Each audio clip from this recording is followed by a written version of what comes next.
धृतराष्ट्र आदि के द्वारा पांडवों के लिए शोक। विषमपायन जी कहते हैं, जन्मेजय, उधर रात व्यतीत होने पर वाणवत नगर के सारे नागरिक बड़ी उतावली के साथ पांडु कुमारों की दशा देखने के लिए उस लक्ष्य ग्रह के समीप आए। आते ही वे सब लोग आग बुझाने में लग गए।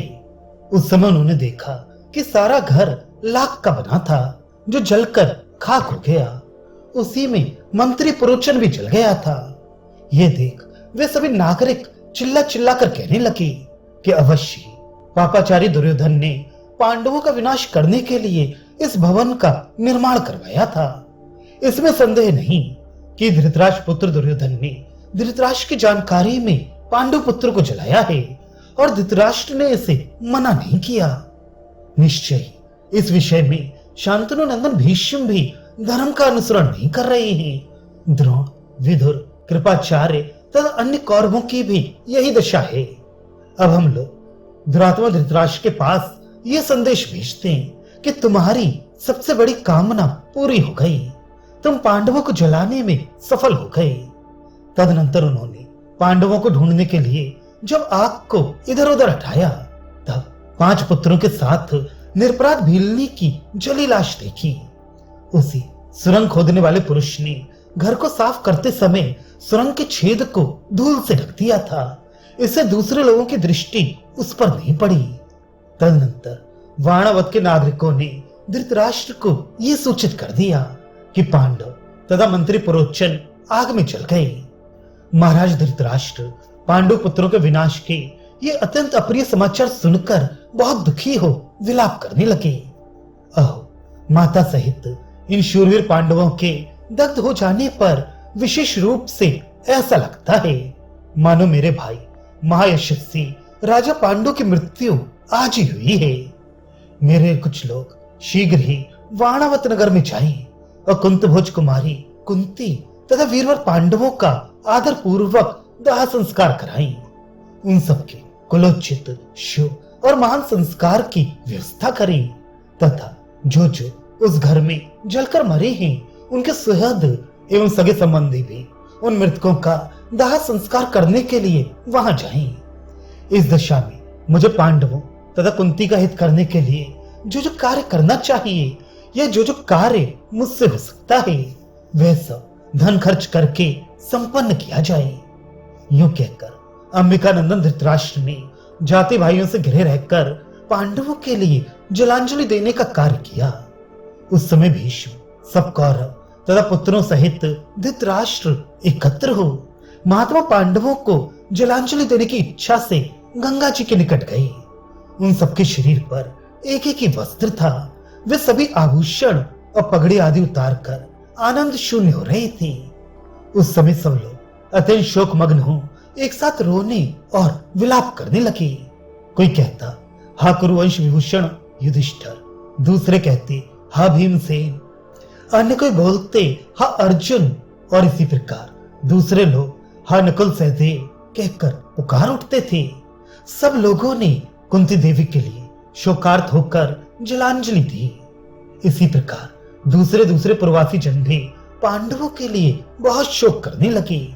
विदुर जी ने बहुत थोड़ा शोक मनाया क्योंकि वे वास्तविक वृतांत से परिचित थे।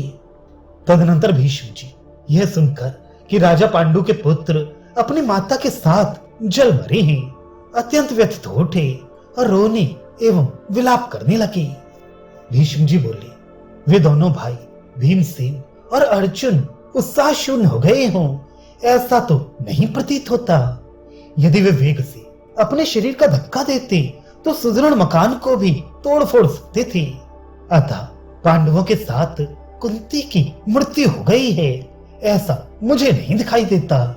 यदि सचमुच उन सबकी मृत्यु हो चुकी है तब तो ये सभी प्रकार से बहुत बुरी बात हुई है। ब्राह्मणों ने तो धर्मराज युधिष्ठिर के विषय में ये कहा था कि धर्म के दिए हुए राजकुमार सत्यव्रती, सत्यवादी एवं शुभ लक्षणों से संपन्न होंगे। ऐसे वे पांडु नंदन युधिष्ठिर काल के अधीन कैसे हो गए, जो अपने आप को आदर्श बनाकर तदनुरूप दूसरों के साथ बर्ताव करते थे। वे कुरुकुल शिरोमणि युधिष्ठिर अपनी माता के साथ काल के अधीन कैसे हो गए, जिन्होंने युवराज पद पर अभिषिक्त होते ही पिता के समान ही अपने सत्य एवं धर्मपूर्ण बर्ताव के द्वारा अपना ही नहीं राजा पांडु के भी यश का विस्तार किया था, वे युधिष्ठिर भी काल के अधीन हो गए। ऐसे निकम्मे काल को धिक्कार है। उत्तम कुल में उत्पन्न कुंती, जो पुत्रों की अभिलाषा रखने के कारण ही वनवास का कष्ट भोगती और दुख पर दुख उठाती रही, तथा पति के मरने पर भी उनका अनुगमन न कर सकी, जिसे बहुत थोड़े समय तक ही पति का प्रेम प्राप्त हुआ था, वही कुंती भोज कुमारी अभी अपने मनोरथ पूरे भी न कर पाई थी कि पुत्रों के साथ दग्ध हो गई। जिनके भरे हुए कंधे और मनोहर भुजाएं थी, जो मेघ शिखर के समान सुंदर एवं तरुण थे, वे भीमसेन मर गए। ये सुनकर भी मन को विश्वास नहीं होता। जो सदा उत्तम मार्गों पर चलते थे, जिनके हाथों में बड़ी फुर्ती थी, जिनके आयुध अत्यंत दृढ़ थे, जो गुरुजनों के आश्रित रहते थे, जिनका निशाना कभी चूकता नहीं था, जो रथ हाँकने में कुशल, दूर तक का लक्ष्य भेदने वाले, कभी व्याकुल न होने वाले महापराक्रमी और महान अस्त्रों के ज्ञाता थे, जिनके हृदय में कभी दीनता नहीं आती थी, जो मनुष्यों में सिंह के समान पराक्रमी तथा संपूर्ण धनुर्धरों में श्रेष्ठ थी, जिन्होंने प्राच्य, सौवीर और दाक्षिणात्य नरेशों को परास्त किया था, जिस शूरवीर ने तीनों लोकों में अपने पुरुषार्थ को प्रसिद्ध किया था, और जिनके जन्म लेने पर कुंती और महापराक्रमी पांडु भी शोक रहित हो गए थे, वे इंद्र के समान विजय वीर अर्जुन भी काल के अधीन कैसे हो गए। जो बैल के से हृष्पुष्ट कंधों से सुशोभित थे तथा सिंह की सी मस्तानी चाल से चलते थे, वे शत्रुओं का संहार करने वाले नकुल सहदेव सहसा मृत्यु को कैसे प्राप्त हो गए। वैशंपायन जी कहते हैं, जलांजलि दान देते समय भीष्म जी का ये विलाप सुनकर विदुर जी ने देश और काल का भली भांति विचार करके कहा, नरश्रेष्ठ, आप दुखी ना हो। महाव्रती वीर, आप शोक त्याग दें। पांडवों की मृत्यु नहीं हुई है। मैंने उस अवसर पर जो उचित था वो कार्य कर दिया है। भारत, आप उन पांडवों के लिए जलांजलि ना दें। तब भीष्म जी विदुर का हाथ पकड़कर उन्हें कुछ दूर हटा ले गए, जहां से कौरव लोग उनकी बात न सुन सके। फिर वे आंसू बहाते हुए गदगद वाणी में बोले। भीष्म जी ने कहा, तात, पांडु के वे महारथी पुत्र कैसे जीवित बच गए? पांडु का पक्ष किस तरह हमारे लिए नष्ट होने से बच गया?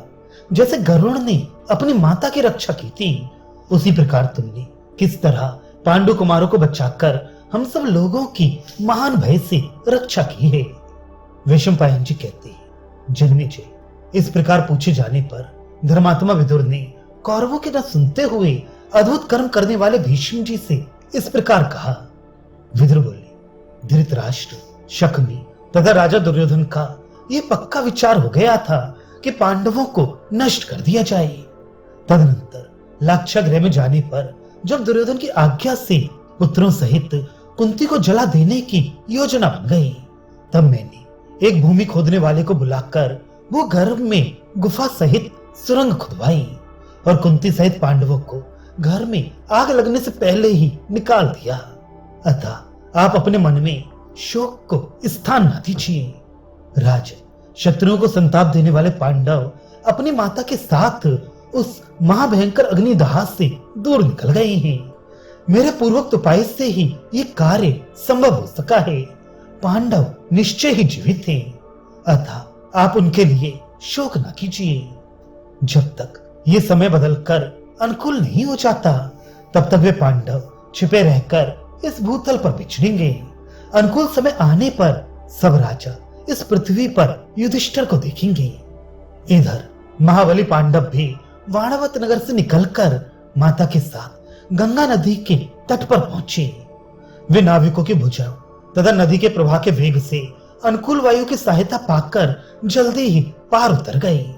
तदनंतर नाव छोड़ रात में नक्षत्रों द्वारा सूचित मार्ग को पहचान कर वे दक्षिण दिशा की ओर चल दिए।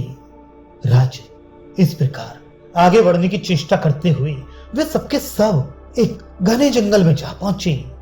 उस समय पांडव लोग थके मांदे, प्यास से पीड़ित और अधिक जगने से नींद में अंधे से हो रहे थे। वे महापराक्रमी भीमसेन से पुनः इस प्रकार बोले, भारत, इससे बढ़कर महान कष्ट क्या होगा कि हम लोग इस घने जंगल में फंसकर दिशाओं को भी नहीं जान पाते, तो चलने फिरने में भी असमर्थ हो रहे हैं। हमें यह भी नहीं पता है कि पापी पुरोचन जल गया या नहीं। हम दूसरों से छिपे रहकर किस प्रकार इस महान कष्ट से छुटकारा पा सकेंगे। भैया, तुम पुनः पूर्ववत हम सबको लेकर चलो। हम लोगों में एक तुम ही अधिक बलवान और उसी प्रकार निरंतर चलने फिरने में समर्थ हो। धर्मराज के कहने पर महाबली भीमसेन माता कुंती तथा भाइयों को अपने ऊपर चढ़ाकर बड़ी शीघ्रता के साथ चलने लगे।